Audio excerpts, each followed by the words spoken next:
So today we will discuss about the essay paper and what should be the approach of essay paper, and based on the trend analysis.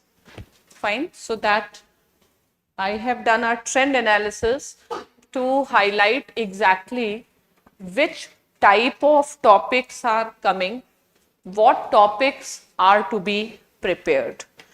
So first of all, you may be thinking,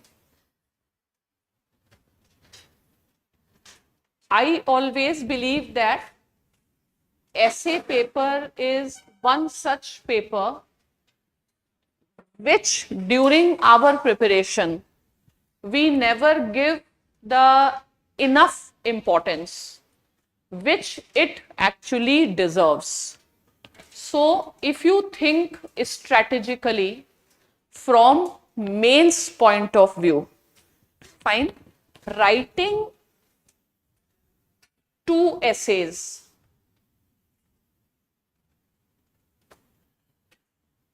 can get you around 150 marks, 150 plus marks if you have done enough preparation. Fine. If you see in terms of input, if we see general studies paper, paper 1, 2, 3, 4, if you compare the time you will require, the inputs you will require, it becomes really difficult to cross this benchmark. So we need a very strategic approach to maximize marks. It is not about clearing paper. It is about maximization of marks. So essay paper is actually a low hanging fruit, I will say, and it does not require very extraordinary time or that has to be devoted. It requires certain skills to be developed. And when you develop the skills, what are the skills that is required for essay paper? Ultimately, this is not going to benefit you only in essay. This is going to benefit across all papers. Even there is a huge overlap between your essay paper and ethics paper. Fine. So basically in essay paper you have to learn how to write, and how to write will always require how to think about something. And when you develop thinking ability, you can use that skills across the papers. And if you see UPSC guidelines for the mains examination and the trend that is changing, what we see, the changing trend. If you see this year's even GS2 paper, in comparison to previous year, it is less factual, it is more conceptual. This trend was already started in essay, where less factual and more conceptual things are coming. Means they need a new approach to study, which is even mentioned in the UPSC notification.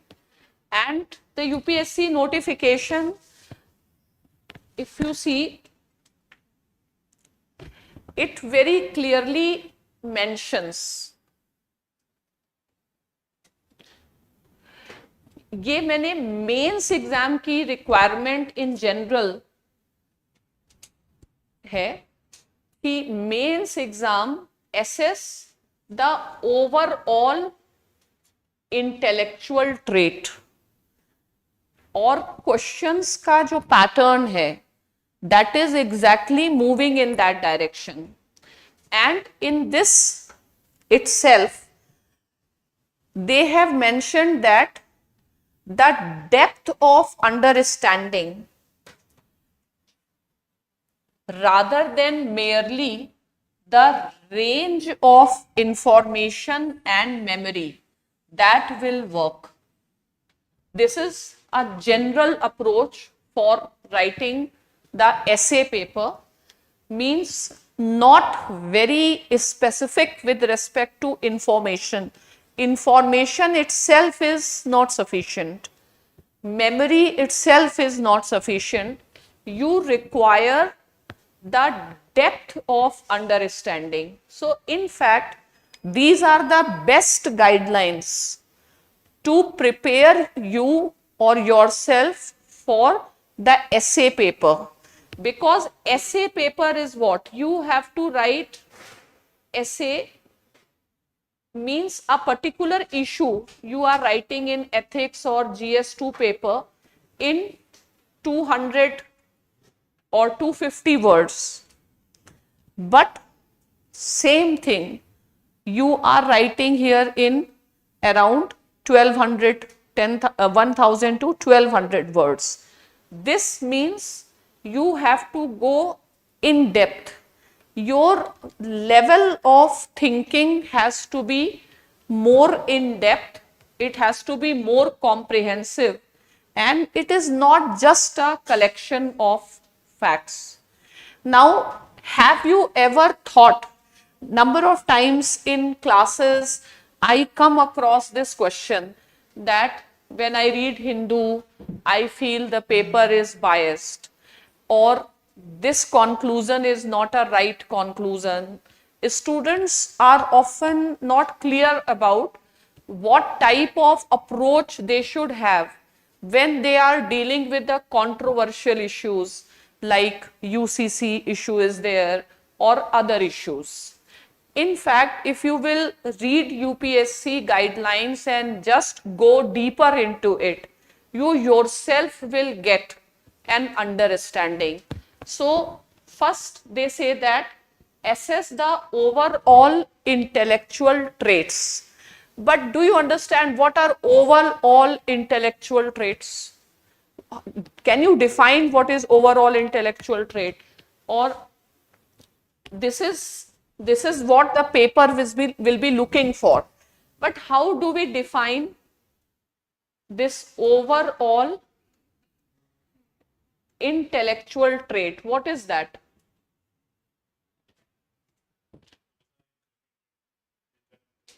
एक intellectual traits क्या होंगे? Inculcated तो होंगे क्या चीज? Intellectual trait.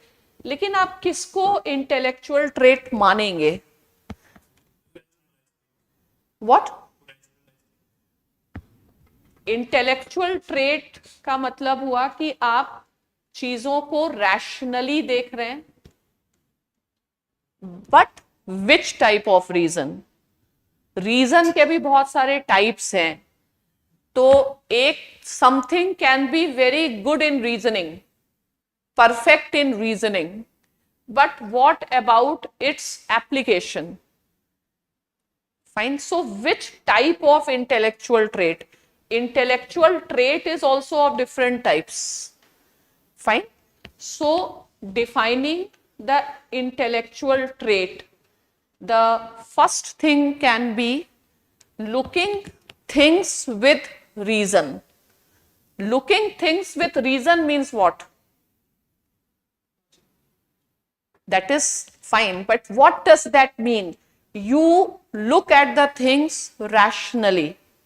What does that mean? Suppose there is some very controversial issue of UCC, and as a person, you strongly favor that or strongly do not favor it.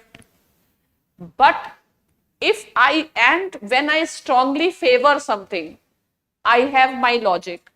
When I strongly do not favor, then also I have my logic. So, will it be the intellectual trait that is required for civil services? Middle path भी जरूरी नहीं है, for everything you can't have a middle path. तो पहली बात तो we require an intellectual trait that is from the perspective of public services. I can think like a Plato also.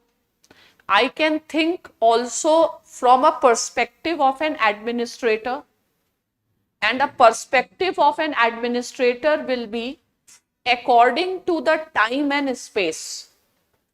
I cannot completely ignore the general way people will be taking my point of view. I cannot give them solutions which are so much out of their cultural context that they cannot adapt themselves to it. So intellectual means intellectual doesn't mean that you are perfectly rational, you come up with perfectly rational solutions. You also need to look for the practicability of a solution, and some solution may be that may work in India but that may not work in Afghanistan. Or what may be a solution, let us talk about affirmative action policy. So what may work in US may not work in India. So also understanding, you need to qualify the intellectual trait, that is being intellectual. Being intellectual means being smart also, not just being knowledgeable. And intellectual traits are, first of all, we should not be biased about something. Our writing should not appear biased, because when I have analyzed the nature of essays, there are different categories of essays which are asked. Though the contemporary trend which you all say is more towards reflective essays, but there is no guarantee, even they can change the trend and they can mix up with the social issues which are more empirical in nature, then the reflective issues which are more abstract in nature. So we should be prepared for almost all type of questions. Fine. So one intellectual trait is, whatever decision I take should not reflect my biasness, but it should also not reflect as if I am compromising with what is right and reasonable. Fine. So there is a difference in something which is right, something which is rational or purely logical, and something which is reasonable. So we have to develop an approach of solving these issues in a direction of reasonability. Whether it is ethics question, your essay, social and these type of topics, or it is your like ethics, essay, polity, whichever. Fine. So we need to understand the intellectual trait, and one of the intellectual trait is we should be knowing the limits of our knowledge.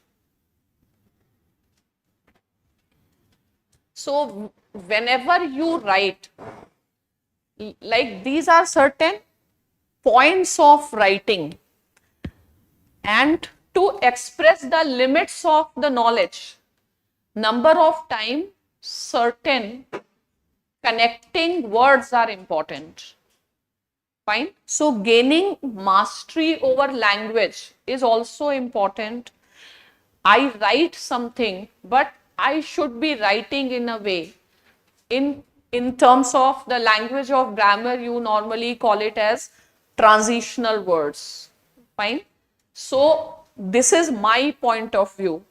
However, I may be wrong in that point of view. However, suppose there is some point of view, but I should be able to look from both the points of views. So whenever a single word is there, you should not just take any word for granted.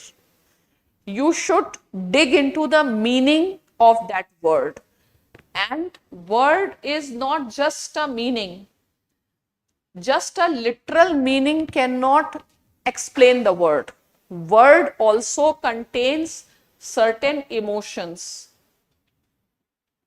And when someone speaks, some objective is also there in the mind.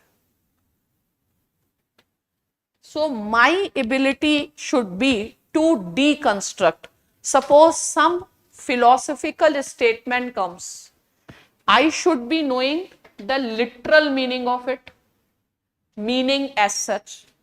I should also have a empathy, in the sense I should be in a position to understand what a writer actually wants. Suppose this year there was one topic, all those who wander, they do not get lost. Fine.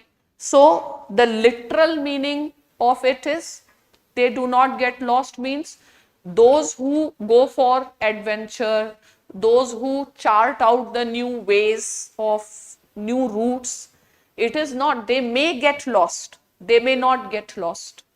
Fine. So life is unpredictable. Doing something, charting out some new vision, you may gain, you may lose, but that is life.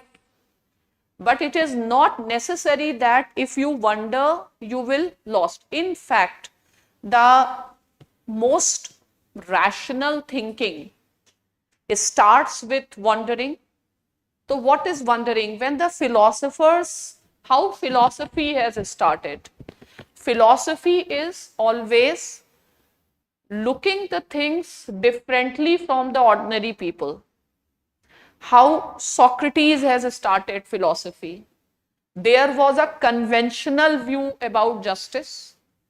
Everybody was thinking in that sense of the term. But if you also just think in that line, you are not going into some deeper meaning of it. So even essays are of different types. One common type of essay is a descriptive essay. Descriptive essay is where much of intellectual thinking is not required. Descriptive is, suppose this is a mic, you describe it. Describe it means you see it and tell this is rectangular in shape, this is black in color, this purpose is for sound. Mics have been of different types. Technological innovation has happened, bringing more sophistication. You can just go for descriptive essay. Okay? But you can also write a reflective essay. Reflection means reflective essays means where a critical thinking is required. Reflective essay will require a deeper idea. इसमें से आप mic से आप क्या idea निकाल सकते हैं? आपके सामने मान लीजिए माइक है. I tell you to reflect on mic. I tell you to describe the mic. You can describe it, but descriptive essays I have scanned. They have not asked descriptive essays. I have scanned from 2013 onwards when the pattern has changed. And even in 2013, the pattern of essay was different. Longer essays were expected. Fine. So same thing. What is, suppose I tell you to reflect on this. What will you reflect? Huh?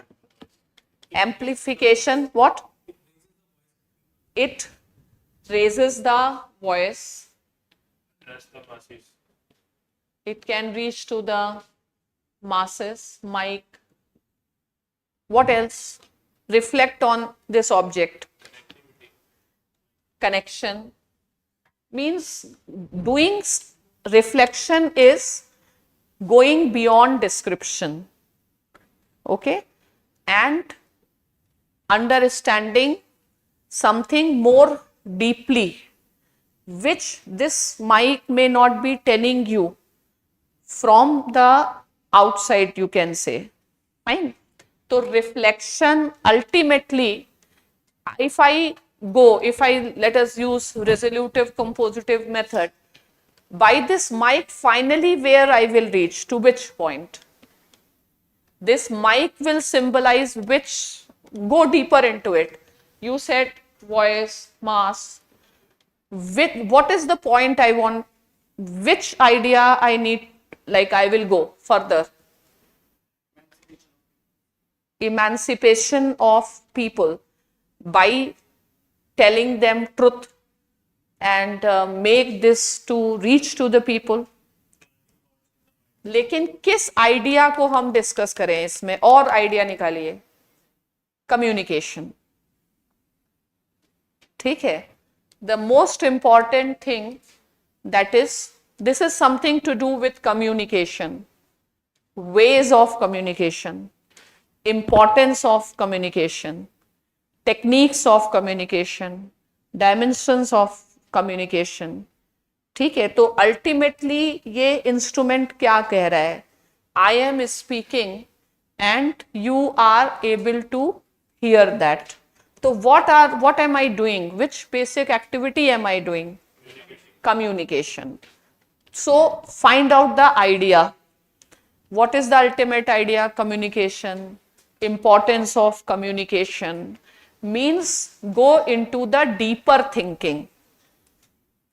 ठीक है. वही है depth of understanding. Someone will have a depth of a mic only in terms of factual things. Someone will be able to enter into the depth of mind, depth of this mic, into the idea behind this and the importance of that particular idea. Fine. So this in a way you can call it as a creative writing, but essay is little bit different from the creative writing. As far essay is also a type of a writing, a type of a composition, and specifically if we look at the essays asked in UPSC exam. Fine. So in case of essay also, they have given this guidelines, like which type of essays will come.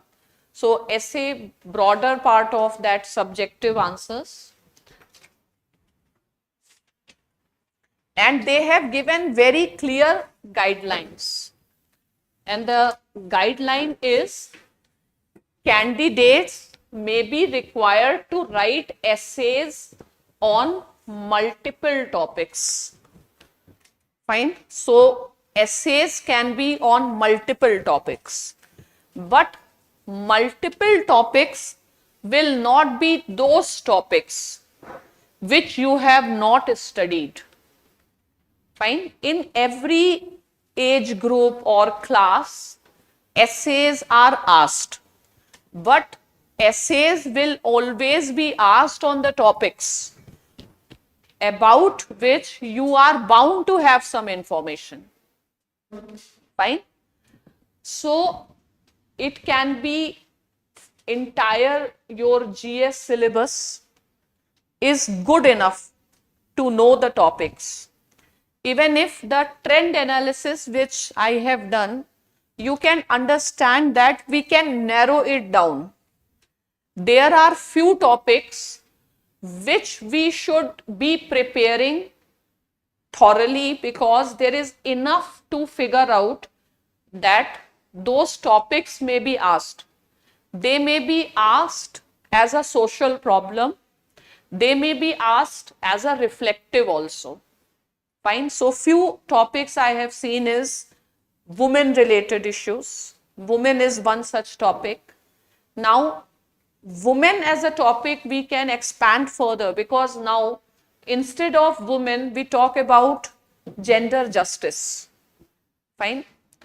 Another topic which is coming here very regularly is on economic policy. You can call it political economy, and relating it with sustainable development.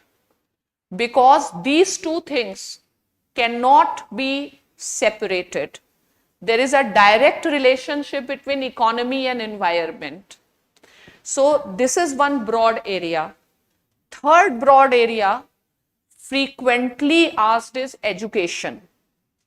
Fine. So on education they are asking. So education is one area. Emerging areas of technology. Fine. Innovation based. So technology, economy, environment and humans and their intersections. तो 5-6 areas तो हैं for which we can really do a preparation beforehand. Though we cannot be assured this will come, but the chances are high that these are areas which are going to come. And also economy, economic model, growth, these type of things are there. जो पहले वो ज्यादा questions आ रहे थे, लेकिन अभी भी education, women, environment, अब इनके ऊपर लिखना. And when you have to write on the basis of your general studies you have enough knowledge, lekin few things we do not do in general studies and we have to create a special impact. So how can we create an impact? That is to be understood. For that we also need to understand, suppose it is a issue on environment, we should understand the philosophical background of these issues. For example, we can always know, we should, like, some content we should be creating means how environment as a issue has been dealt in our scriptures, in our culture, in both East and West, plus in terms of philosophy, how philosophy has dealt with the question of environment and sustainable development. Then what are the major discourses in this field? Fine. जैसे green ecology है या deep ecology है, shallow ecology है. तो what are the ways in which environment as an end in itself, environment protection as a means for conservation of the choices of a future generation, तो हमें एक ऐसे कैसे प्रिपेयर करना चाहिए? ये वाले जो एसेज हैं, again you need some literature to read to develop certain ideas. Plus, suppose there are certain prominent persons in those particular fields. If it is, let us say, environment is there, then Schumacher is there, other scholars or activists, what are there, then we should have some data. Because if logic is also based on evidence, it adds to our credibility. So we should have certain data related to it based on certain reports, certain UNDP and UN Environment Program. कुछ ऐसा कुछ data होना चाहिए, but ऐसे में ज्यादा से ज्यादा चीजें हमको अपने दिमाग से निकालनी पड़ेंगी. ठीक है, लेकिन ऐसा कुछ ऐसे टॉपिक्स हैं जिसमें यूपीएससी भी एक्सपेक्ट कर रहा होगा that you should have done some basic groundwork, because they are so obvious topics. Same is with respect to women related issues, same is with respect to education related. You should know what are the important persons, what are different approaches towards education. तो ऐसे उन topics को हम prepare कर सकते हैं. Another areas जैसे country से रिलेटेड कुछ थीम्स पूछी गई हैं. They can ask question on idea of India. They can ask question on the future of India. तो कुछ इंडिया से रिलेटेड उस समय डिस्कोर्सेस अगर चल रहे हैं, what is your idea of India. तो एसेस के भी टाइप्स हैं. फॉर एग्जाम्पल एक तो रिफ्लेक्टिव एसेज हैं. रिफ्लेक्टिव पर आपको ज्यादा प्रिपेयर करना है. Essays can also be narrative based. तो there are certain essays, my vision of India, my vision of the future world. तो माई, जहां पे माई आता है तो that is something narrative where you should use some personal experience, some personal story, or make some personal story. So if you understand, if you look at the topic, you can really understand that this particular topic to be discussed in which way. So primarily it is going to be reflective topics. The method of reflection, how you develop ability to reflect. Of course, I said the topics will be such for which you will be knowing something. But maybe when you have read something, you have not read to the level of the depth that was required. Means whatever knowledge you know, you have to revisit and you have to again reflect on and find some hidden meanings into it. So this, in a common man's language, we call it as a brainstorming. ठीक है? So what is brainstorming? ये है ना दिमाग की बत्ती, शायद इसीलिए बनाया है. ब्रेनस्टॉर्मिंग यानी कि something is there in your brain already, in your mind. You just have to storm it, do dialectics, just question it, and whatever answer you get, you again put a counter question and storm. Brainstorming या जो Socratic method है वो storming का ही method है. What Socrates says, every knowledge is inside us. ठीक है, knowledge is inherent, ideas are inherent, we only need to reach it. And how do you reach it? By storm और by questioning. Storm आना क्या होता है? Storm आना तूफान. तूफान आने में क्या होता है? जो हम सोचते हैं वो सब तहस नहस कर दो. वही डीकंस्ट्रक्शन भी है. और फिर से चीजों को समझो. जैसे हम यही समझ रहे हैं कि माइक से देश का भला होगा, बट कुछ you keep on questioning your wisdom, you will automatically, चाहे एक डिफरेंट फिलोसॉफिकल मेथड्स हैं, by using those philosophical methods, philosophical writings are developed. ठीक है, reflective writings are developed, be it dialectics, be it deconstruction, be it resolutive compositive method, be it reflexive equilibrium. After all, जो philosophical papers produce हुए वो किस methodology से हुए?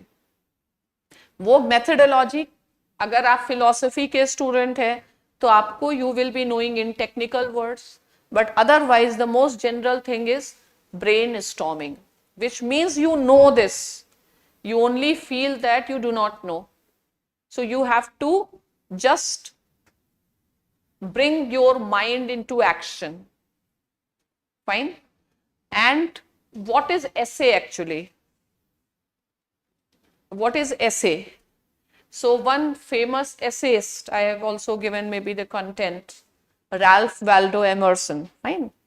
He has also said that essay is mind in action. Fine. So essay is mind in action means brainstorming. And what is brainstorming? Either you question yourself, but it may happen that you may get bored with you questioning yourself. You may not be having that much discipline to question yourself. So it is always, if there are different minds working together, or there is someone to question you, so that you start questioning your ideas. तो philosophical essays मतलब deep thinking चाहिए, intellectual traits चाहिए। आप बहुत कुछ जो what ever you study in political science, वो भी अगर आप मेथड के फॉर्म में अप्लाई कर लें तो भी आप एक बहुत अच्छा ऐसे बना सकते हैं। तो और वो कैसे डेवलप होता है? Arguments and counter arguments. ठीक है, आर्ग्यूमेंटेशन ऐसे के टाइप्स हैं, अगर certain types I will tell you, जो आपसे नहीं एक्सपेक्टेड है और जिसका रेलेवेंस नहीं है, वो है डिस्क्रिप्टिव ऐसे। वो नहीं पूछेंगे डिस्क्रिप्टिव ऐसे। ठीक है, एक होता है एक्सपोजिटरी ऐसे। तो एक्सपोजिटरी ऐसे क्या हुआ? नॉर्मली ये होता है एक्सपोजिटरी ऐसे। एक्सपोजिटरी का मतलब हुआ एक्सपोज करो।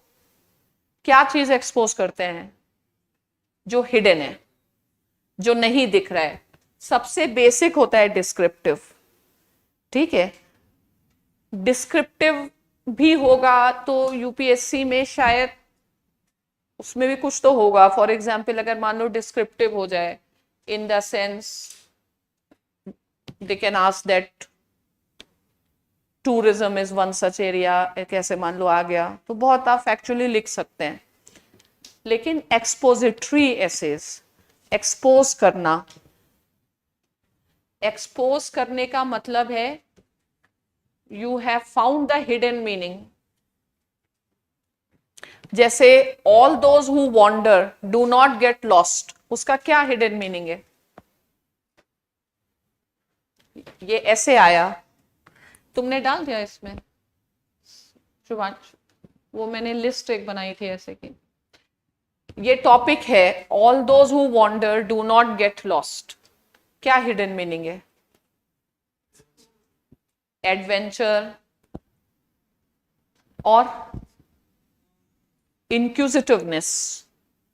ठीक है, तो all those who wander, those who have wandering means what? Those who are opening some new fields, new vistas. ठीक है, expedition, fine, like Chandrayaan, not necessary it will get lost, some will get lost. ठीक है, unfortunately Kalpana Chawla's plane got lost, but others may not have lost. So life is what? Life is a probability. Fine? तो इस एक particular issues पर आप कैसे सोच रहे हैं, ठीक है, वो डाला है क्या? अभी अभी रुक जाओ, अभी बता रहे हैं, मतलब डालना है। तो एक एक्सपोजिटरी, जो एसेज में आपका ज्यादा फोकस इनके ऊपर है, और expository essays then very, you don't need to understand very technically these terms because you don't have to define all these things, but the trend, so that which skill is required. So reflective means deeper thinking, think differently, reflect your image is reflected in the mirror, and that is a inverted different, then your right hand becomes left hand, I suppose. Fine, so that is what is reflection. So think differently. Reflectivism is also a movement in philosophy.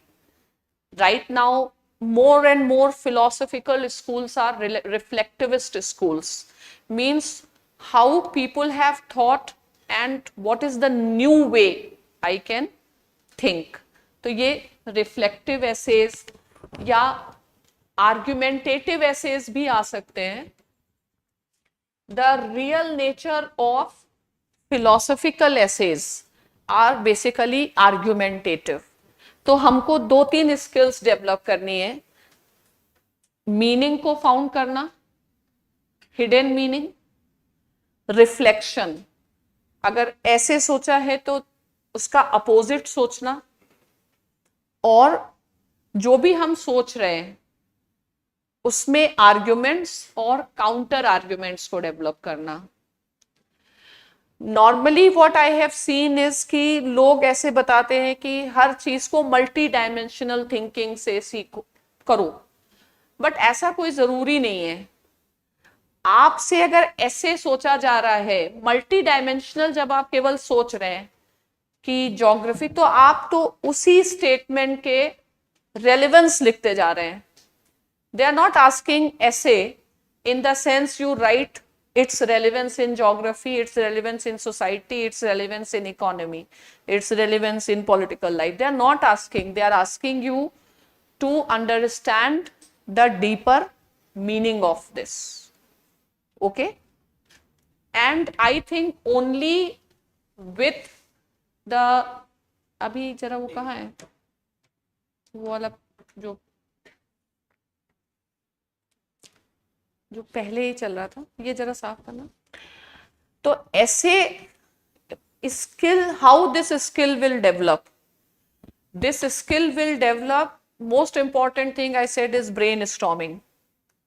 अगर आप brain storming ही कर रहे हैं केवल, और कैसे कर रहे हैं, जब डिफरेंट, मतलब एक collectively you are thinking and debating, many ideas you will come when someone question you. That is the only way, because you already do the other thing in general studies. आपके पास एक basic information है, कोई आपसे out of the word नहीं पूछेगा, ऐसे नहीं पूछेगा, like write on the life of this particular person. अगर लाइफ पर भी पूछ रहा है तो गांधी या ऐसे लोगों का ही पूछेंगे जिसको हमको पता है, स्पेशलाइज्ड ऐसे नहीं पूछेंगे. तो नॉलेज है, हमें मेन स्किल जो है वो ब्रेन स्टॉर्मिंग की स्किल है, और सर्टेन ट्रेट्स हमको पता होने चाहिए.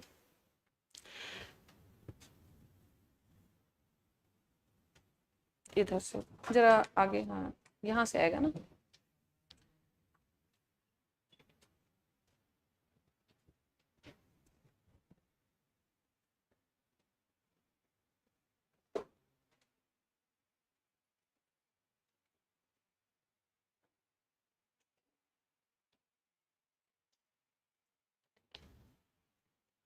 तो वैसे जो ऐसे का टर्म है, that what does this term, it comes from Latin word exagem, fine, and what does that mean, presenting one's case, मतलब writing your point of view.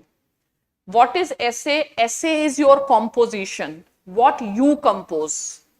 ठीक है, you, what is your point of view, because UPSC exam is what, a personality exam, and through your writing they want to know you. What do they want to know about you? They want to know your way of looking at the things, your ability to make judgments, which type of judgments you have, which type of intellect you have. Do you have a capacity to brainstorm over the things which are abstract in nature? You may have capacity to, जैसे women पे आप ऐसे लिख पाएंगे क्योंकि आपने content develop किया है, लेकिन एब्स्ट्रैक्ट टॉपिक्स पर कैपेसिटी है या नहीं है. तो हमेशा उसके बेस में जाकर के उसको समझना होता है एग्जैक्टली है क्या. तो ऐसे मतलब try to write from your perspective. Writer's perspective को टेक्निकली ऐसे बोला जाता है, लेकिन writer's perspective should not be just based on my thinking, it should be based on some reading also. So because my perspective should evolve by evaluating other perspectives. तो simply हम जो कहना चाह रहे हैं, हमारी जितनी नॉलेज है, बट वो बेंचमार्क मीट नहीं करेगा. So I should be knowing the existing literature, at least some fair idea of existing literature, on the basis जो हमारा पर्सपेक्टिव बने वो भी आफ्टर रीडिंग बने. Our perspective should not be something which is very raw type of perspective. क्या कर रहे हो?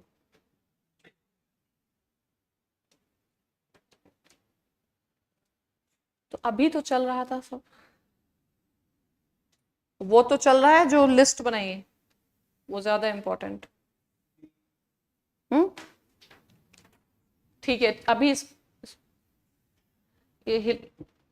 रुको रुको.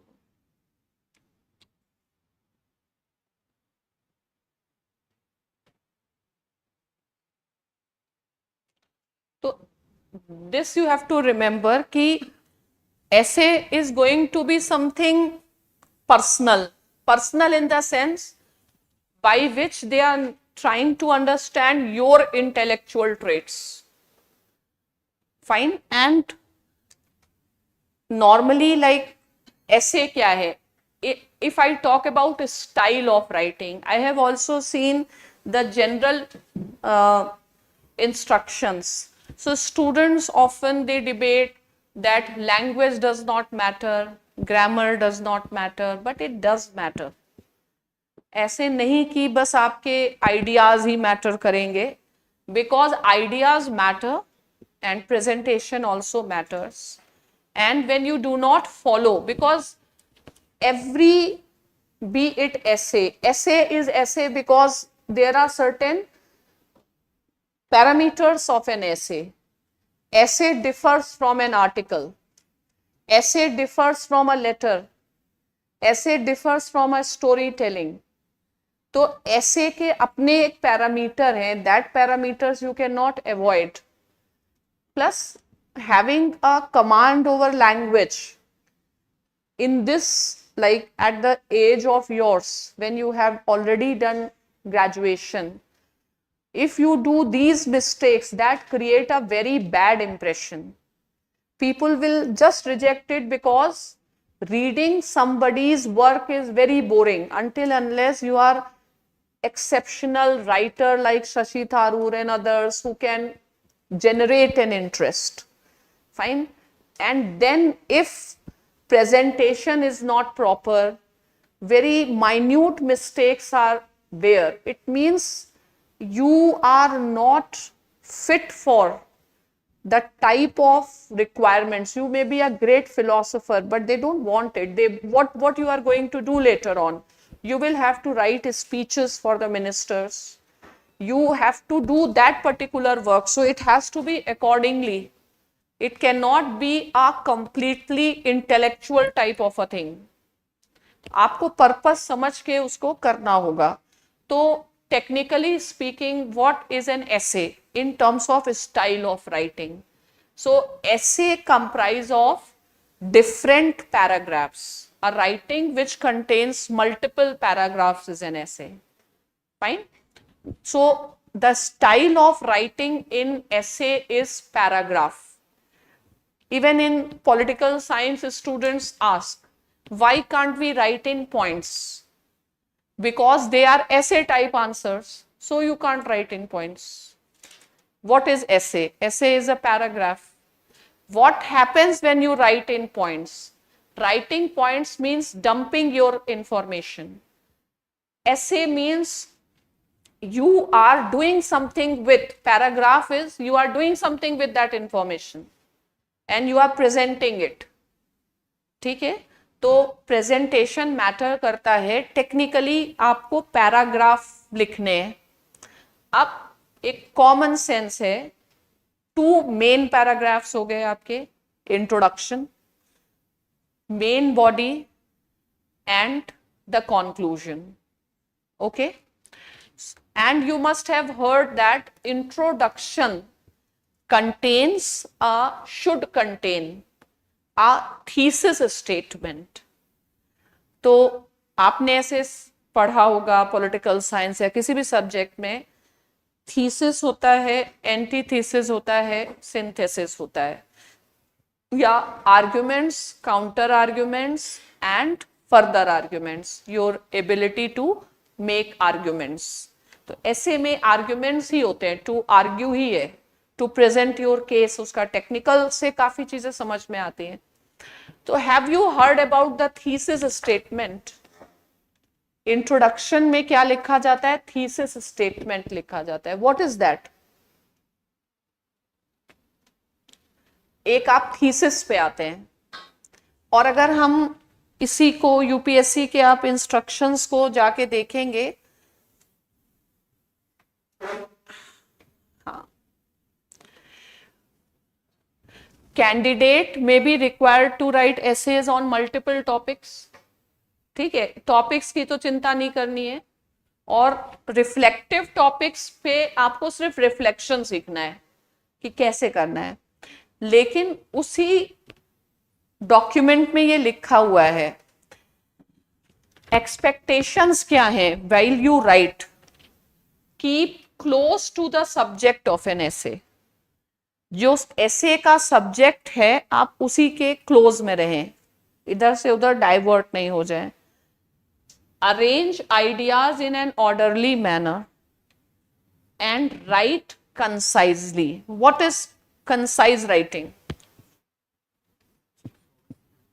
Short, crisp, to the point, precise, concise. If something can be written in one line, don't write in 10 lines. ठीक है, don't go for diffusion of your language. So language is important. I was telling you what is a thesis statement.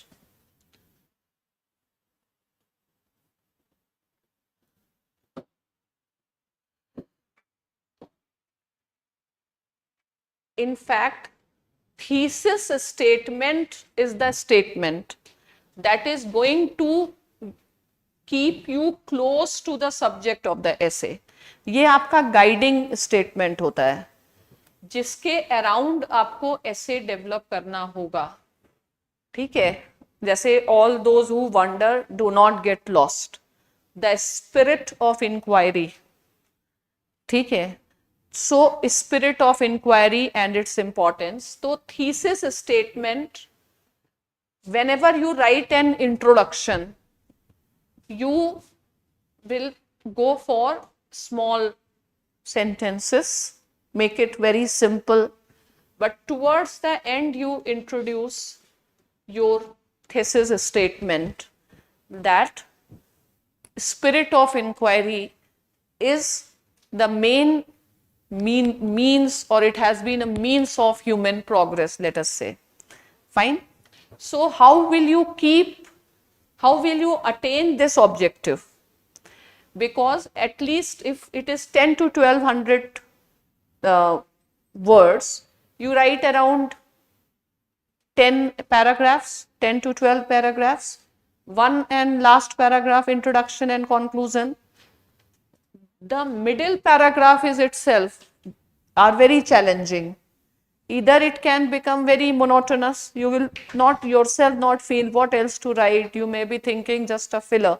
So for that it is important that this thesis statement should continue to guide you in all your paragraphs and arrange the ideas in orderly manner. Means there should be systematization of an ideas. This will come when you do brainstorming. Fine. And your thesis statement also helps in arranging your ideas in a orderly manner. And then minimum wastage of word, be precise, be to the point. Your argument should be very, very clear, very, very explicit. तो ये चीजें तभी होंगी जब आप thesis statement को clearly define कर पाएंगे, और इसी स्टेटमेंट को आप इवैल्यूएट करते जाएंगे। ठीक है, और आर्ग्यूमेंट्स के बेसिस पर you will write a conclusion. ठीक है, सो समथिंग थीसिस ऐसे थीसिस बोल रहे हैं, लेकिन एक्चुअली ये हाइपोथेसिस हुआ, जिसको आप इवेल्युएट कर रहे हैं, जिसको आप डिफरेंट तरीके से, by different means you are examining it, you are verifying it, you are finding the flaws. All those who wonder, but those who take an exceptional risk may also get this ऐसे कुछ भी हम कर सकते हैं, ठीक है। और उसमें ही लिखा हुआ है credit is given for not just writing, it has to be effective writing and exact expressions. Exact expression emphasize on your communication skills. Effective writing क्या होती है? Which can compel someone to think, ठीक है। Effective मतलब just information नहीं, it should create some impact, there should be some thinking, there should be some vision, there should be some ability to analyse. तो इसके लिए आपको कुछ खास पढ़ना नहीं है, इस ऐसे राइटिंग को डेवलप करने के लिए सिर्फ आपको एक मेंटल एक्सरसाइज करनी चाहिए, ठीक है। या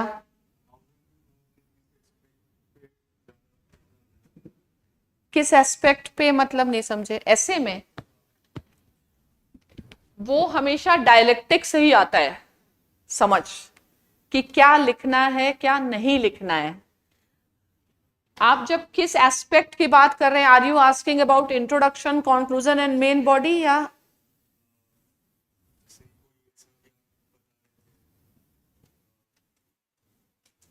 वंडर वाला ऐसे कौन सा था? अभी मैं दिखाती हूँ। ऑल दोज हु, ये बदल के चाहे दो, ये नहीं, all those who wonder do not get lost. तो उसमें इनोवेशन आ गया, उसमें हाँ? इनोवेशन आ गया, एक्सपीडिशन आ गया, राइटिंग आ गया, लाइक बहुत सारे एस्पेक्ट आप इंक्लूड कर सकते हो उसमें। तो ऐसे इतना आसानी से नहीं बनेगा, उसके लिए ब्रेन स्टॉर्मिंग ही एक तरीका है। तो all those who wonder do not get lost, तो पहले आपको वंडर की मीनिंग एक अपने से डिफाइन करनी पड़ेगी। आप वंडर से क्या समझ रहे हैं? जो आप दे रहे हैं वो तो वंडर्स के एक स्पेसिफिक एग्जांपल्स दे रहे हैं, एक्सपीडिशन ये, लेकिन वंडरिंग का आइडिया है spirit of adventure, moving into uncharted territories. तो मूविंग इनटू अनचार्टेड टेरिटरीज, उसका इंपॉर्टेंस, उसके लिए क्या चाहिए, जैसे करेज है, तो अनचार्टेड टेरिटरीज में मूव करना ये कितना इंपॉर्टेंट है, उसके एग्जाम्पल्स हैं। People went for geographical explorations, fine, लोग अमेरिका तक गए, इधर उधर गए, they have set up, they have done this, और some have not done anything. Even बहुत चीजें आप हिंदी की अगर ऐसे कविता हो या उसमें भी आप कर सकते हैं कि जिन ढूंढा तिन पाइयां गहरे पानी पैठ, और मैं बूढ़न डरा रहा किनारे बैठ, फाइन। तो करेज से उसका लिंकिंग, आप थीम पे जाइए, आप टाइप्स ऑफ एक्सप्लोरेशंस पे नहीं जाइए। टाइप्स ऑफ एक्सप्लोरेशंस का डिस्कशन इंपॉर्टेंट नहीं, explorations, adventure, what stops a person from adventure, what gives him spirit of adventure। तो एडवेंचर के लिए क्या चाहिए, उसके आइडियाज को सर्च करिए, ठीक है। तो जिन्होंने एडवेंचर किया, बहुत सारे संस्कृत टेक्स्ट हैं, वीर भोग्या वसुंधरा, फाइन। एडवेंचर की फिलॉसफी को डेवलप करिए ना, कि you are moving into something uncertainty. What stops people from adventure? The uncertainty, the fear of uncertain. तो अनसर्टेनिटी, नाउ फियर, तो life is uncertain, fine. So we can not tell what happens in the next, so why should you not experiment, explore? So you can give a case study of two types of people, two types of civilizations, those who have explored, those who have not explored. तो types of exploration is not important, यही कुछ लोग गलती करते हैं. लेकिन exploration as an idea, और उस आइडिया के लिए what else is required, what are the, everything has its cost and benefit. What is the cost and benefit analysis? Should we adventure, and in what domain should we adventure? ठीक है. So even when you question your existing belief system is also an adventure, because you never know how society will respond. एक country के रूप में what India should adventure, तो आप different किस किस रूप में कहाँ कहाँ उसको देखना चाहते हैं, उसको डेवलप करिए. दैट मीन्स के टेक्सचुअल अप्रोच यहाँ ऐसे में नहीं लेना है.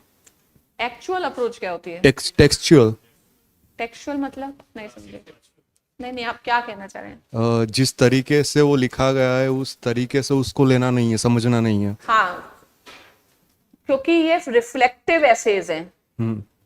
4 टाइप के ऐसे समझ लीजिए. आपको ग्रामर के स्टूडेंट नहीं है तो इतना नहीं समझना है, तो आप डिस्क्रिप्टिव और नॉन डिस्क्रिप्टिव समझ लीजिए.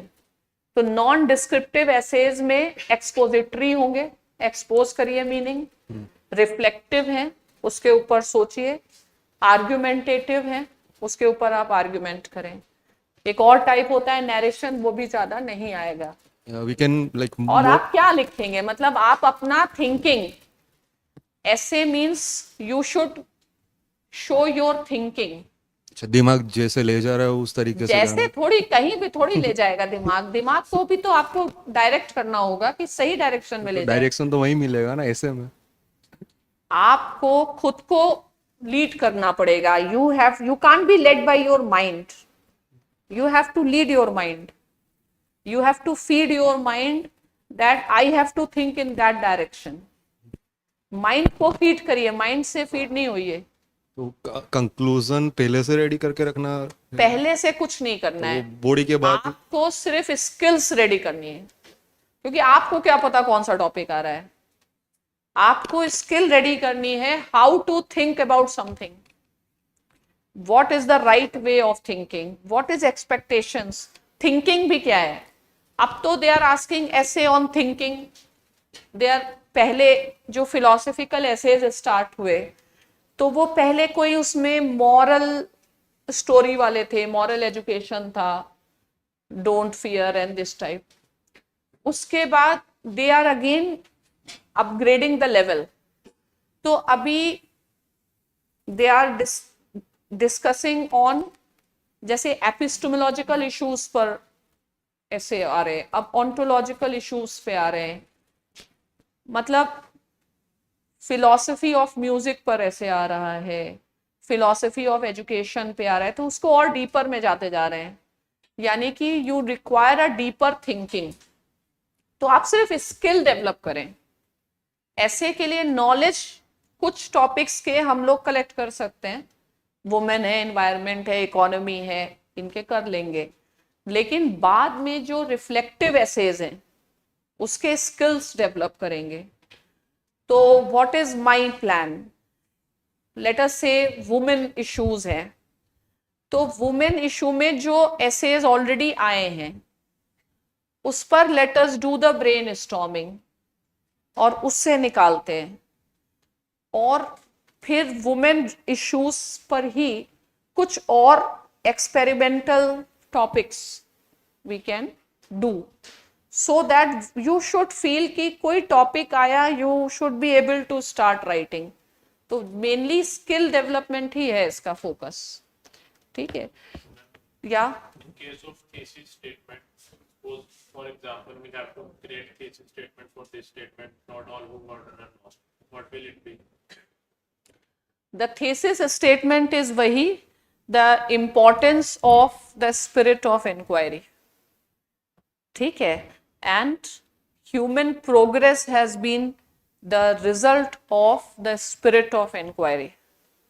Fine, this is your thesis statement. You want to judge this by the arguments and counter argument. Some people consider illustration is argument.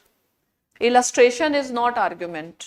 ठीक है, हम एक illustration दे सकते हैं, हम 25 दे दें कि लोग अमेरिका गए, वो गए, लेकिन आर्ग्यूमेंट, इंक्वायरी से क्या होता है, इंक्वायरी क्यों करनी है, इंक्वायरी से क्या होगा, मतलब क्वेश्चनिंग करनी है, कुछ नया सोचना है, बिकॉज नॉलेज बहुत वास्ट है, हम कितना सोच पाते हैं, तो उसके ऊपर आप सोचिए, मतलब थिंकिंग की एक practice is what is the key to write an essay.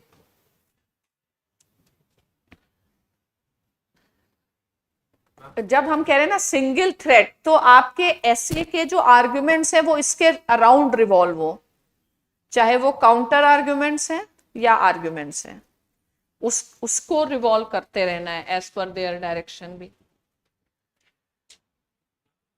Mathematics is the music of life. मतलब अगर एनेक्डोट हम कुछ बना रहे हैं, इज इट हैव कि पिछला कोई स्टोरी होगा, टॉपल दैट्स व्हाट आई सी तो पूरा स्टोरी लगा लिखा and then say it is a story of some person और सम प्लेस और सम, मतलब अगर ऐसा स्टोरी ना हो, मेरे हिसाब से स्टोरी थोड़ा कम ही हो. स्टोरी से स्टार्ट करना is not a very interesting thing.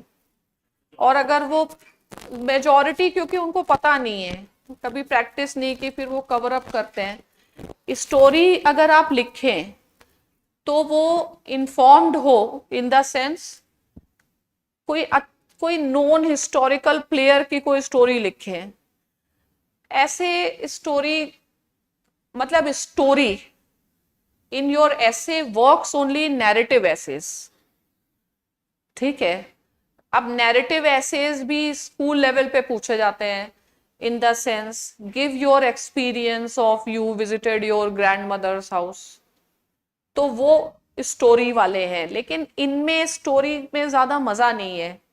अगर आप कॉन्सेप्ट की को डिफाइन करने की कोशिश करें, what is philosophy, philosophy is an attempt to define the concepts, to go to clear the confusions around a concept and to get more and more clarity about that concept and test that concepts on the basis of an arguments.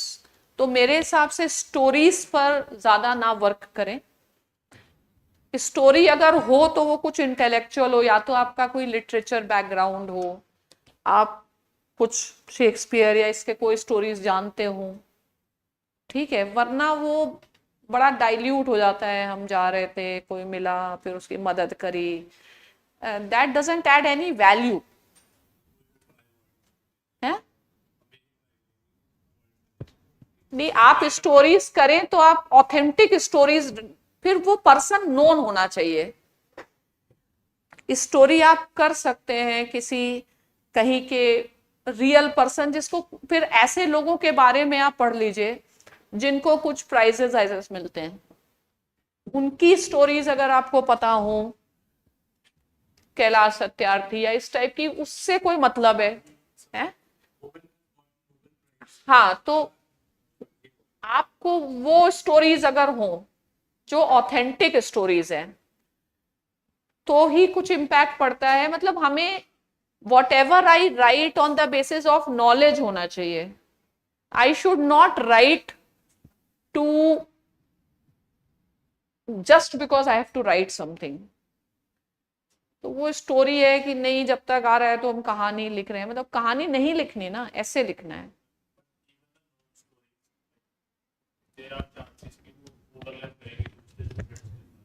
That is fine. आप you have to care about your paper. You don't have to care what others are doing. आपको उनके ऊपर थोड़ी control है. Story can be one, but the presentation is different ना. ये बात तो आप कभी, दूसरा स्टूडेंट क्या कर रहा है उससे कोई लेना देना नहीं. आपका पेपर आपके बेसिस पे जज होगा, इस बेसिस पे नहीं जज होगा कि सबने एक स्टोरी लिखी है. Doesn't matter. What is not in your control, don't think about it. You don't know ना what other person is writing.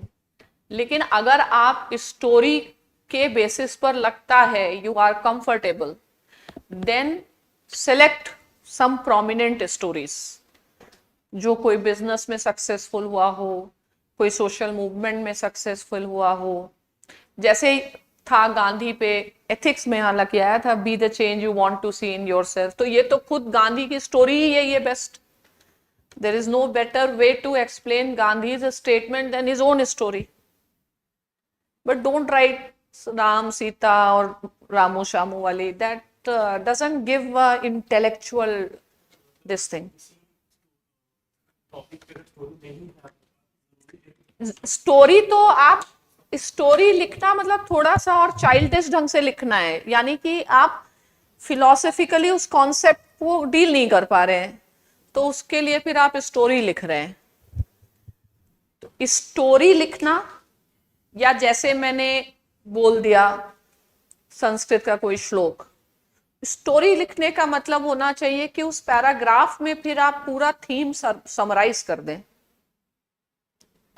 वरना स्टोरी लिखने के लिए कि 10 पैराग्राफ लिखने हैं तो स्टोरी लिखना है, लिखने के लिए मत लिखिए। Then you should know some good stories, फिर आप माइथोलॉजिकल स्टोरीज थोड़ा पढ़ सकते हैं। ठीक है, तो कहीं अब स्टोरीज कैसे पढ़ लें, तो एसेज में ऐसा देखा गया है कि डिफरेंट वैल्यूज पे भी एसेज आए हैं। करेज पर ऐसे आया है, पावर पे आया है, ह्यूमिलिटी, इस तरह से आया है। तो फिर उससे कोई हिस्टोरिकल कैरेक्टर या माइथोलॉजिकल कैरेक्टर को डील, कुछ स्टोरी ऐसी हो जो नॉलेज पर बेस्ड हो। ठीक है, फालतू वाली स्टोरी नहीं। Ma'am, yes, where are you? या ma'am, there are two types of essays, like philosophical and non-philosophical. So the language of the philosophical essay should be in like philosophy only, like, or but matlab what is philosophy's language? like suppose there is some essay on courage, or the same example you were referring to, like those who wanders, not necessarily they get lost. So the language of the topic, matlab the essay of the top on this topic should be like whole philosophical, or normally But also we what can is, suppose you have to write philosophical language, what do you mean by that? means You mentioning want to say according to scholars? yes, No, because again essay is your, I said na, go with the definition. आपको according लिखना ही नहीं है। ऐसे एक्सेजम meaning presenting one's point of view, तो according तो फिर वो सब्जेक्ट का आंसर बनता है, वो नहीं लिखना है। फिलोसफिकल लैंग्वेज नहीं होती है, फिलोसफिकल मेथड होता है। तो फिलोसफिकल मेथड क्या होता है? There are 2-3। Are you political science student? तो फिलोसफिकल मेथड में एक डायलेक्टिक्स का मेथड है, one we have seen Derrida का method, deconstruct reconstruct the meaning. एक मेथड रेजोल्यूटिव कंपोजिटिव मेथड है हॉब्स का, कि ब्रेक करके मीनिंग निकालो। एक और मेथड है, कुछ क्लासेस में या पढ़ा होगा, रॉल्स का मेथड है, रिफ्लेक्सिव इक्विलिब्रियम, वो भी एक आर्गुमेंटेशंस का मेथड है। तो फिलॉसफी का आंसर लिखना है, फिलॉसफी का लैंग्वेज नहीं है। Go for the method of philosophy. Method of philosophy means argumentations, logic, reasoning, reasonability of the reasoning, and essay is a part of your personality test, so it has to be something yours. बहुत ज़्यादा लोगों को refer नहीं करें, data refer कर सकते हैं आप, रिपोर्ट्स रिफर करें, एविडेंसेस रिफर करें, एविडेंस है, डेटा है, इन्फरेंस करें फ्रॉम डेटा। ठीक है, किसी और के ओपिनियंस, अगर कोई बहुत ज़्यादा से ज़्यादा आप स्टार्टिंग में लिख दीजिए या कोट्स लिख दीजिए, लेकिन ऐसे नहीं लगना चाहिए कि पॉलिटिकल साइंस का आंसर बड़ा करके लिख दिया। ठीक है, और ऐसे पता भी नहीं चलना चाहिए कि you belong to which optional, because then the advantage you have will go. ठीक है, तो आपको स्मार्ट होना चाहिए। हाँ,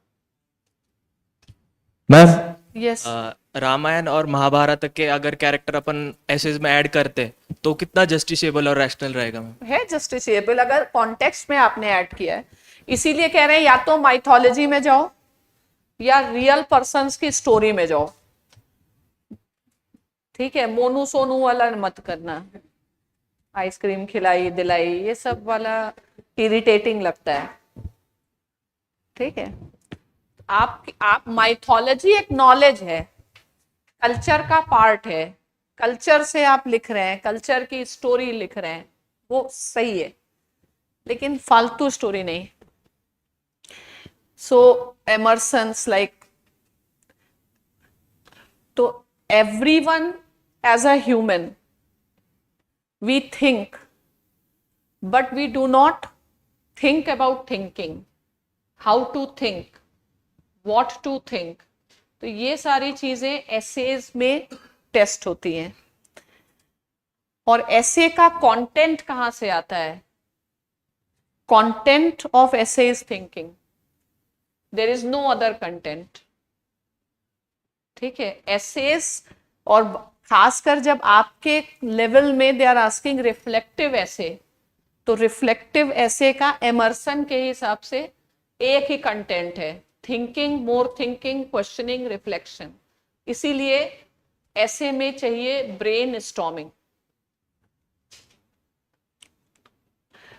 क्या क्या करना होता है, what is the components of thinking? Analyse the thought जो दिया है, assess the thought, assessment, is it right, wrong, plus your thought should also be forward looking, मतलब you should think on something better, for better। thinking also has a purpose, ठीक है। तो analyse करें, assess करें, and transformative thinking होनी चाहिए, so that people have written something, you should be able to carry them forward। और transformation, इतने analysis के बाद what transformation you can do, thinking should हमेशा ट्रांसफॉर्मेटिव अप्रोच is required, या आपकी thinking should bring some transformation, it should be some transformation oriented। तो main चीज है which thinking is required, you need thinking to think better। ये formula है कि you don't need to think what others have think, what others have think, you know that, now try to develop that capacity that you think better on the basis of available literature, ठीक है। then what are the requirements, we'll put it उसमें डाल देंगे, आप देख लेंगे। पहले तो क्या होता है, figure out the issue, main crux of the issue क्या है, figure out the assumptions, on what assumptions a statement is based, identify the point of view, what are the point of views the person has, उसको हम अगर सच support कर रहे हैं, wondering is not lost, then inferences from data, लेकिन जरूरी नहीं आपके पास सबका डेटा हो, डेटा होगा तो बहुत आइडियल सिचुएशन है। इंफॉर्मेशन, एविडेंस, एंड एक पर्टिकुलर एरिया है तो उसके क्या कॉन्सिक्वेंसेस है, these are like different ways you can think. Courage के बारे में आप सोच सकते हैं कि courage is a most important quality of leadership, courage, assumptions क्यों हैं, why courage, point of view, किस बेसिस पर it is being established, data क्या कहता है, evidences क्या कहते हैं, these are certain ways you can go for thinking। I have told you about the essays, we don't have to be very technical about it। philosophical essays में concept को आप समझा पाए, what is courage, तो concept को समझाना है तो what is not courage, extreme can become recklessness, how do you define a courage, तो what is courage, courage को आप कैसे explain करेंगे, courage को आप स्टोरी से एक्सप्लेन करें या कॉन्सेप्ट से करें, तो प्राइमरली आप कॉन्सेप्ट से करें। तो कॉन्सेप्ट क्या हो सकता है, courage is one of the virtue, ठीक है, that helps. These are certain virtues which help a person to achieve something, because whenever we want to do something we are always fearful of the consequences, the results. We have a fear of failing. So courage is a very important virtue, a characteristic of a personality. Fine. अगर आप plus but करेज, जब आप करेज explain कर रहे हैं तो philosophical approach क्या होती है कि एलिमिनेट करो. ओके, जैसे एलिमिनेशन अप्रोच है. व्हाट इज नॉट करेज, अगर आपको देना है to understand the example of courage. If I give an example of a person taking this much risk, this may not be courage. Not even this much risk, वो भी करेज नहीं है. तो आप इसमें कोई एग्जाम्पल्स दे सकते हैं, real examples. You can give an example of an officer who just went to all alone to fight with the mafia. That may not be courage. Fine, so that may become recklessness. Then you can give an example that of a Ram known for his ideals, but if he had to kill Bali, that was the only way out. तो courage, understanding of courage पे आप कैसे reflect करेंगे, has to be in context. तो इस तरीके से finally which definition of courage you are arriving at. इसमें कुछ भी लिखने की, उसको डेवलप करने के लिए कुछ खास बहुत पढ़ने की जरूरत नहीं. रियल लाइफ एग्जाम्पल से कॉन्सेप्ट में क्लैरिटी आ जाती है. लेकिन आप रियल लाइफ एग्जाम्पल लिखें ऑथेंटिक. फिर कॉन्सेप्ट को जब डेवलप किया जाता है तो उसके कॉन्ट्रास्ट व्हाट इट इज के साथ साथ एक्सप्लेन करिए what it is not. Structure your ideas, give their point of views. तो वो जरा सा निकाले, कहाँ है वो क्वेश्चंस की लिस्ट. शायद आपको दी है ना, ये कुछ फाइल करप्ट हो गई.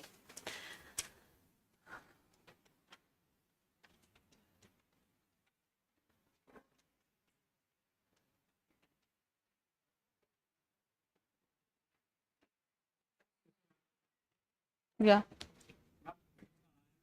Regarding how to frame the topic, like should we choose that topic which we know very good, or Of course. should we choose any topic which is very random and we know that nobody is going to choose it? No, ये सब चीजें नहीं करें, experimentations ना करें. आपको कैसे पता कि किसी को नहीं पता होगा, है? What may be random for you may not be random for someone else.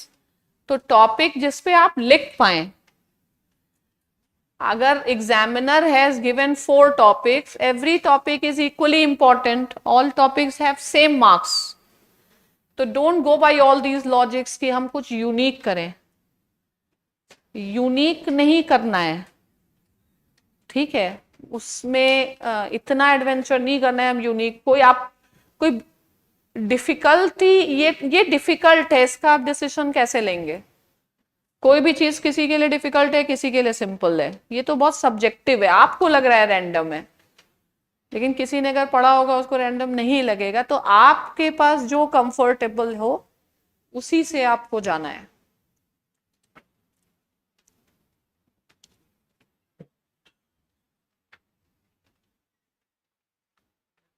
हाँ, यही है. तो ये एक मैंने लिस्ट बनाई है कि क्या टॉपिक्स आए हैं, और अगर हमें लिटरेचर थोड़ा सा सेलेक्ट करना है तो क्या करना है. तो अब जैसे इस साल का है on social justice.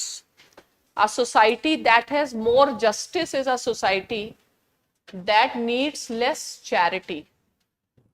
And most probably ये रॉल्स का ही टॉपिक है. यानी अगर पॉलिटिकल साइंस में तो आप पढ़ेंगे ही, वरना एथिक्स में पढ़ेंगे ही. कुल मिला के हमको एक broad theme of social justice पता होनी चाहिए, ठीक है? तो social justice and what are the prominent ways of thinking about social justice. तो उसी में कहीं ना कहीं आएगा. तो सोशल जस्टिस का थीम्स वेस्टर्न फिलोसोफर्स के भी अगर आपके पास नॉलेज होगी तो आप बेटर एक्सप्रेशंस दे पाएंगे, बेटर आर्ग्यूमेंटेशन कर पाएंगे. ठीक है. तो सोशल जस्टिस अंबेडकर का आइडिया, और हमेशा you should be somewhere touching the constitutional idea of justice के भी टच में रहें. तो अगर हम सोशल जस्टिस का कुछ टॉपिक प्रिपेयर कर लेते हैं, सोशल जस्टिस पर कुछ स्टेटमेंट्स इकट्ठे कर लेते हैं, तो इट्स नॉट नेसेसरी कि only when a topic on social justice comes there only we write. We can also write on number of topics. जैसे अब वुमेन इश्यूज हैं तो वो भी तो सोशल जस्टिस है, जेंडर जस्टिस है, तो हम उस नॉलेज को वहां पे भी यूज कर लेंगे. तो इसी नॉलेज को कई जगह हम यूज कर सकते हैं. हम अपने एथिक्स में यूज कर लेंगे, गवर्नेंस में यूज कर लेंगे. तो एक कुछ ऐसा एक डेटा डेवलप कर सकते हैं. नाउ वुमेन ऑलमोस्ट एक साल के गैप पे आ ही रहा है, या बिना गैप के भी आ रहा है. तो women issues have come which can be expanded to gender justice. Okay. तो वुमेन, जैसे अब जेंडर जस्टिस की तरफ आने लग गए. पहले क्या था, fulfilment of new women in India is a myth. तो वुमेन रिलेटेड मान लीजिए इशू है. Patriarchy is least noticed, hand that rocks the cradle rule the world. लेकिन अभी वुमेन फिलोसफी में भी we are shifting towards gender stereotypes issues. तो अब वुमेन और बॉय दोनों का उस तरफ डायरेक्शन है. जैसे से फिलोसफी में टर्न है, तो girls are weighed down by restriction, boys with demand. तो दोनों में क्या हो रहा है, स्टीरियोटाइपिंग हो रहा है.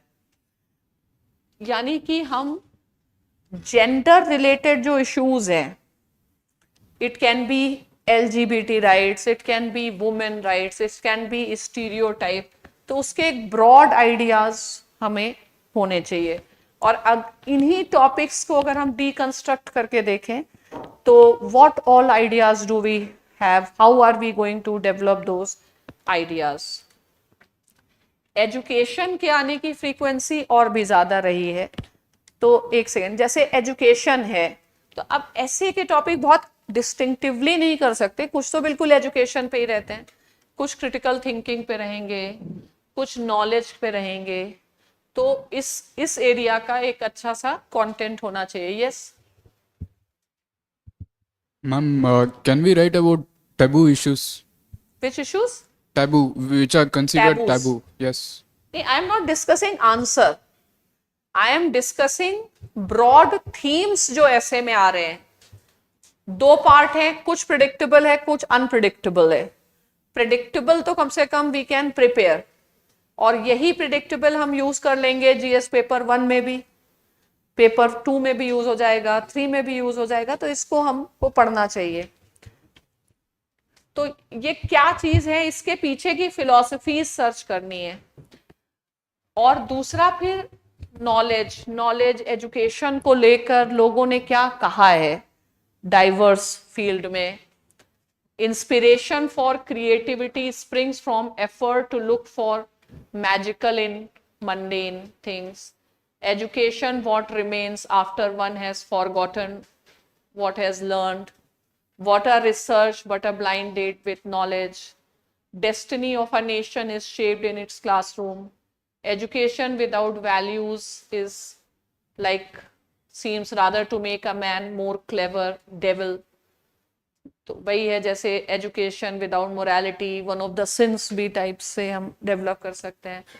Are standardised test good measure of academic ability.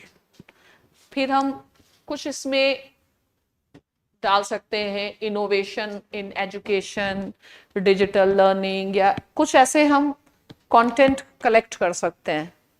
ठीक है. तो ये दो एरियाज हैं. ये एरियाज बहुत कॉमन रहे हैं.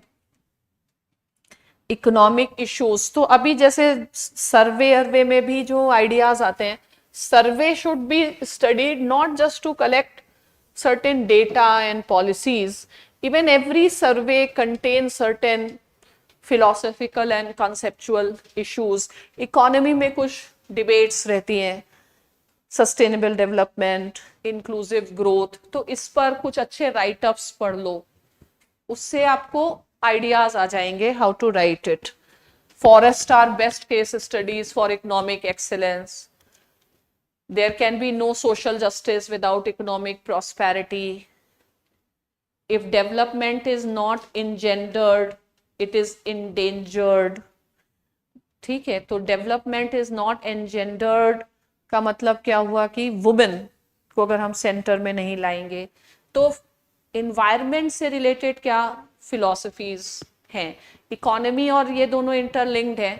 जैसे टूरिज्म पहले आया था 2015 में, लेकिन अभी थोड़ा सा सोशल जस्टिस से लिंक करके आ रहा है. टेक्नोलॉजी एक एरिया है, इमर्जिंग एरिया. जैसे थिंकिंग पे आई वाज रीडिंग, तो अभी थिंकिंग फिलोसफी ऑफ थिंकिंग है. Philosophy of thinking is telling कि now humans do not need to think also. मतलब हमने थिंकिंग से स्टार्ट किया एंड नाउ आर्टिफिशियल इंटेलिजेंस तक हम आ गए. मतलब we don't want to think any more, we want others to think. तो थिंकिंग पर ही एक बहुत बड़ा क्वेश्चन है.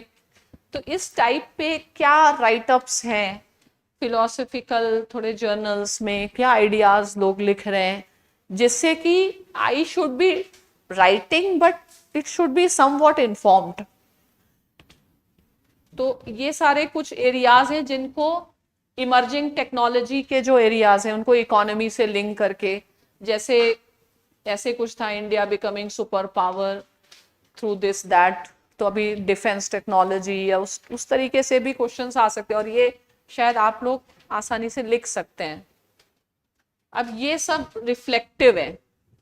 रिफ्लेक्टिव एसेस काफी बढ़ गए हैं. रिफ्लेक्टिव मैंने जनरल टर्म यूज कर लिया है. तो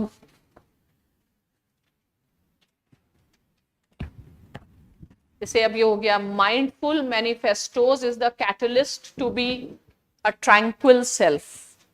इसमें क्या लिख सकते थे?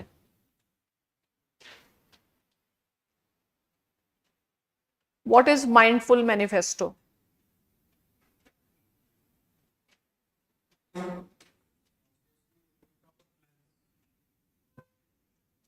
प्रॉपर प्लान्स तो है. माइंडफुल मैनिफेस्टो, मैनिफेस्टो मतलब प्रोग्राम ऑफ एक्शन या आपका जो वे ऑफ लाइफ है.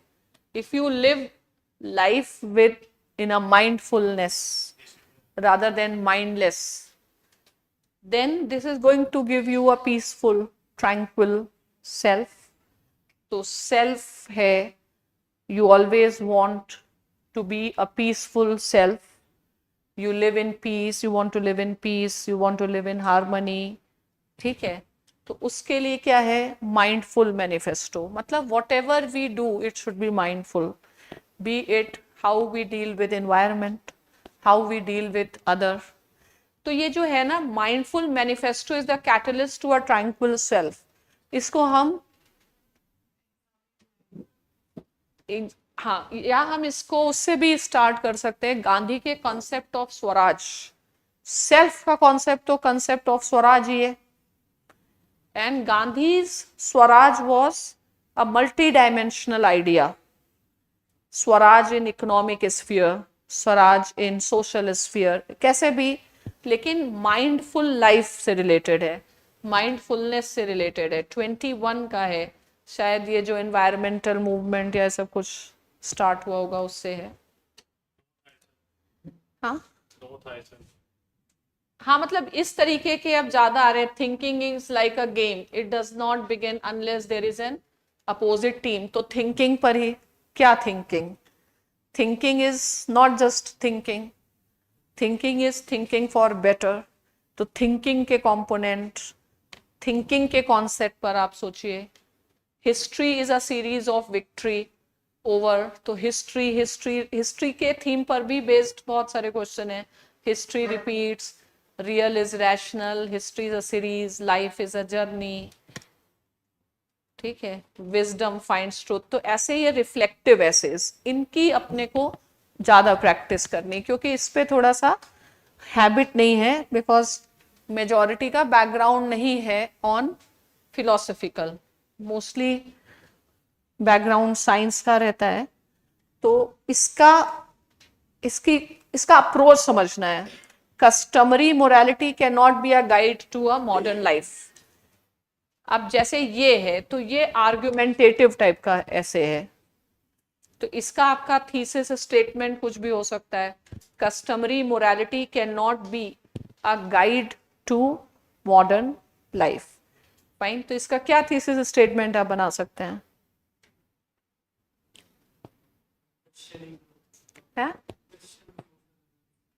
क्वेश्चन ऑफ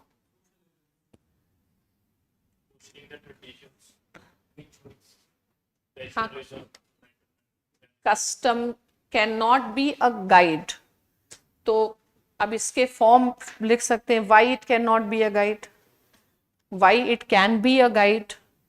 तो ये तो फिर हम अगर मिडिल पाथ पे ले जाके इसको खत्म भी कर सकते हैं कि जो customary morality reflects a wisdom of ages, a collective wisdom. So main thing है, शुड, अगर हम इसका थीसिस स्टेटमेंट बना दें तो should the extent to which customs should guide a person's way of life, या present life and present extent to which customs should be the guiding spirit.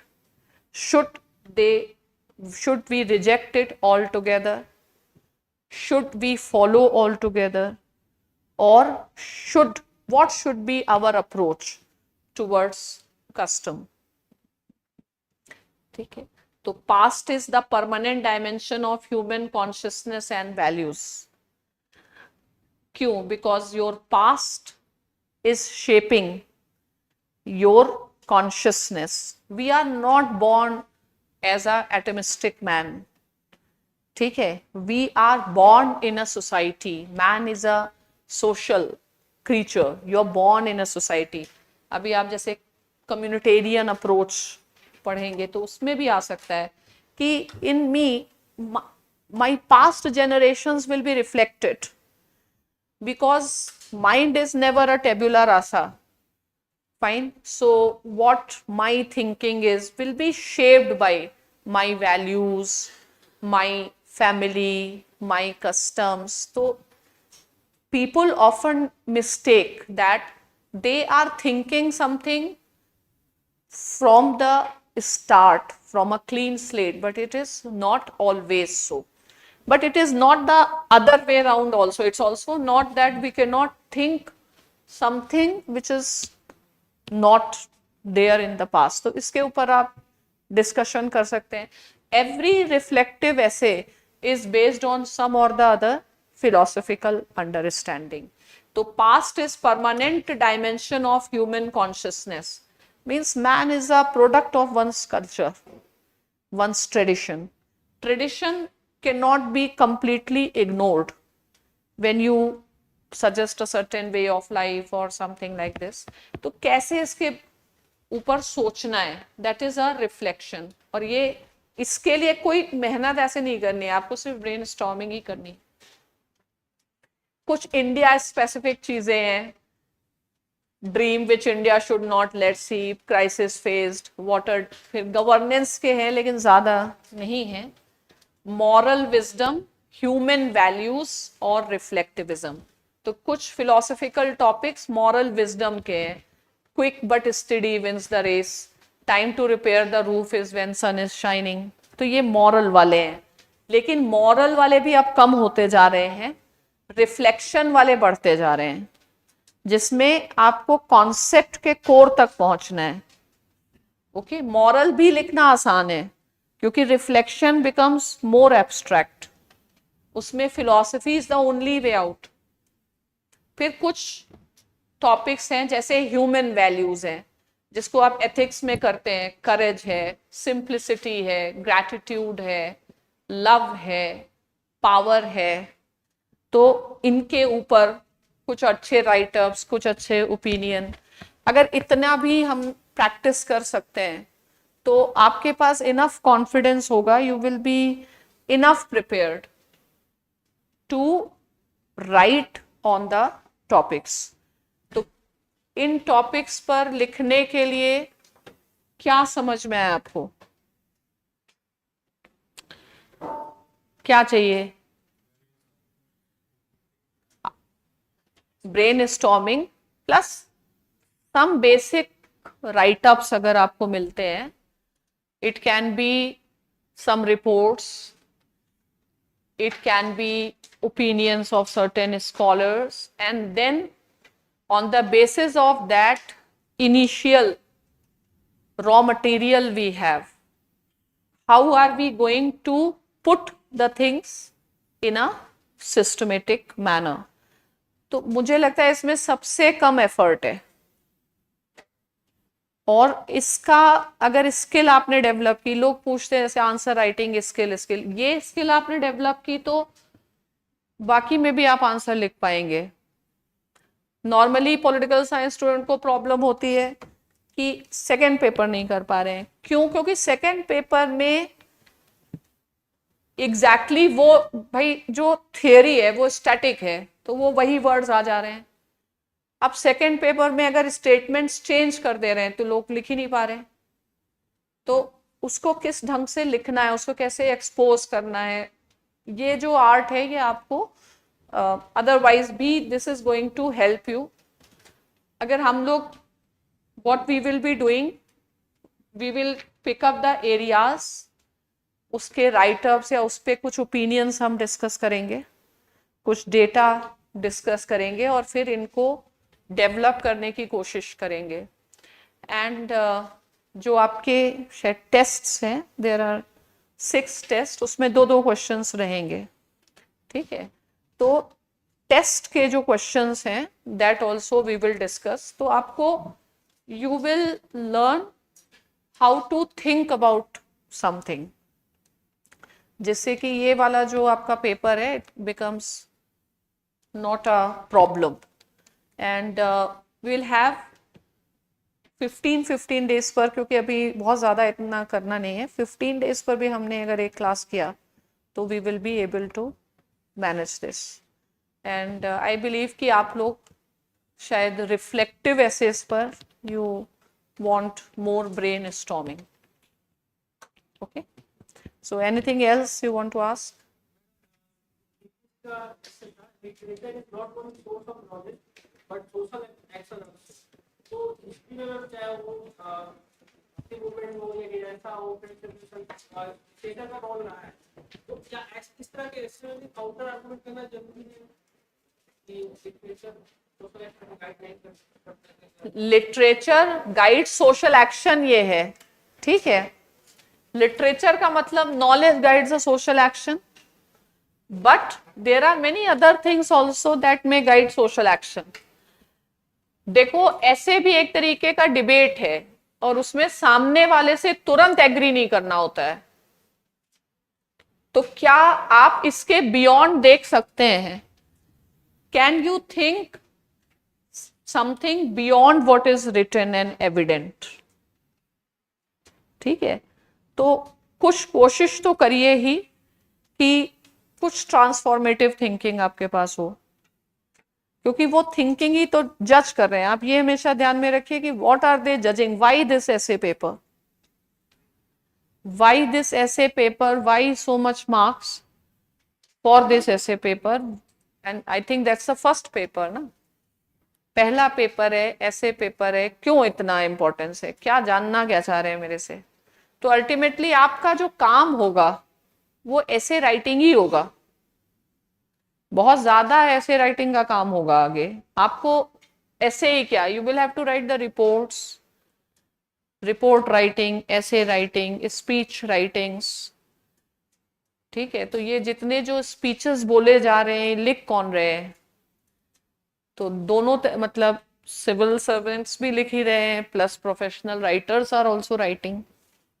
तो आप मिनिस्टर के सेक्रेटरी होंगे, तो आपको बोलना क्या है, यही सब तो बोलना है जाके।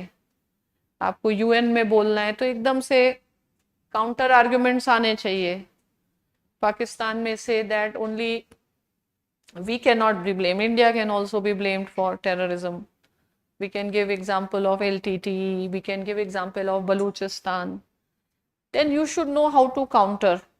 क्या counter करते आप अगर ऐसा होता? With the long history of Pakistan doing terrorism, not only in India. It was never a choice, it was a compulsion. ठीक है, we have never gone for that particular choice. मतलब कुछ आपको बोलना ही पड़ेगा, you cannot be blank on that issue. तो वही skills, paper is more about, ये पेपर स्किल पर फोकस्ड है, ठीक है, but skill also needs some basic knowledge to develop, ठीक है। पार्डन, कहाँ पे? रेजिंग अ क्वेश्चन, क्वेश्चन से भी आप लिख सकते हैं, मतलब कुछ एसेज में आप क्वेश्चन रेज कर सकते हैं। वो तो आप कैसे, मतलब थोड़ा ड्रामेटिक टाइप, जैसे कुछ इनजस्टिस वाला होता है, उसमें थोड़ा आप लिख सकते हैं। ज्यादा राइटर बनने की कोशिश नहीं करो, थिंकर बनने की कोशिश करो, ठीक है। तो ऐसे में आपको राइटर नहीं बनना है, राइटर बनना अपने आप में एक प्रोफेशन है, लेकिन आपके प्रोफेशन की डिमांड थिंकिंग है, देन राइटिंग। तो how will you think? You have to show your ability to understand, to think, to contemplate, that's all. And शुरू में आप थोड़ा सिंपल रखें चीजें, धीरे धीरे जैसे आपका नॉलेज बढ़ेगा, और मतलब multi dimensional thinking, don't just keep on giving illustrations and relevance. Core बिल्कुल थॉट में कैसे आप सोचेंगे उसको करें, या If we have to write in slope or doha, should we write in Devanagari script or? नहीं, आपको अगर संस्कृत आती लिखे, लेकिन बाद में वैसे लिख दीजिए, मीनिंग लिख दीजिए, क्योंकि people from different states can evaluate ना। तो it is always easy why to create unnecessary challenges. तो you can't expect everyone to know Sanskrit. आपका पर्पस है पीपल अंडरस्टैंड, अगर आपने ट्रांसलेट ही नहीं किया तो वो समझेंगे क्या? ठीक है, तो वो आप करिए, ठीक है। So any other question? या